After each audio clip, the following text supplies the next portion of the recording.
Donc troisième bac de récupération. Donc là, si on remonte, on est sous le garage, donc de l'autre côté de la terrasse. Et en fait, on a l'évacuation du trop-plein, qui est une évacuation de base sur la couverture du toit. Et donc du coup, j'ai simplement rajouté une chaîne qui permet de guider cette eau comme tout à l'heure. C'est-à-dire que l'eau va couler ici.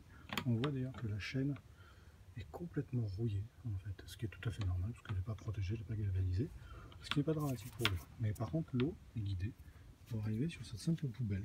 C'est une simple poubelle basique de bricolage qui a été travaillée pour, comme tout à l'heure là-haut, c'est-à-dire qu'on a ouvert le haut pour y mettre un guide qui fait comme un entonnoir, et ce jour avec effet, donc on tombe sur un bac de récupération de 280 litres, qui est donc le troisième bac de la maison, sur lequel j'ai connecté aussi un trop-plein pour ne pas que ça monte jusqu'en haut inutilement. Donc là, ce trop-plein est ensuite verrouillé pour envoyer l'eau sur un deuxième bac éventuel, donc là qui est une simple poubelle de jardin, qui nous sert à ce moment-là. Attention, cette eau-là, par contre, travaille, c'est-à-dire qu'elle est en pleine chaleur, en plein sous le soleil, donc ma terrasse reçoit le soleil régulièrement, donc elle se tape le soleil directement, poubelle noire qui veut dire l'eau chauffe, donc l'eau travaille. Donc cette eau, par exemple, typiquement, utilisée uniquement pour du jardinage ou pour nettoyer le sol de la terrasse, mais strictement rien d'autre. Il ne faut pas que ça touche l'alimentation, par exemple.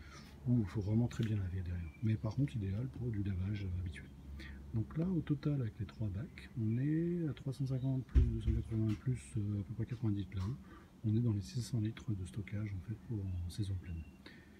A savoir que, pareil, donc ce bac, étant donné qu'il est chargé par le trop-plein du toit, donc typiquement si on a une pluie fine bretonne, je reprends mon cas de tout à l'heure, lui il reçoit 0 flotte. Donc là, ce qui veut dire que je bascule manuellement en fait du grand bac de 350 litres en période où il se met à pleuvoir de ce type-là, et je bascule manuellement avec des seaux pour le re-remplir, pour être sûr que l'autre va se remplir à bloc avec la pluie qui tombe, mais que celui-ci en fait sera chargé avec de l'eau de transfert. Donc voilà. Donc pensez vraiment bien à ça parce que c'est vraiment utile pour l'usage quotidien et pour l'arrosage. Nous, depuis qu'on a ces 3 bacs, on n'utilise quasiment plus du tout d'eau du circuit traditionnel, donc du circuit d'eau à bois. A plus tard.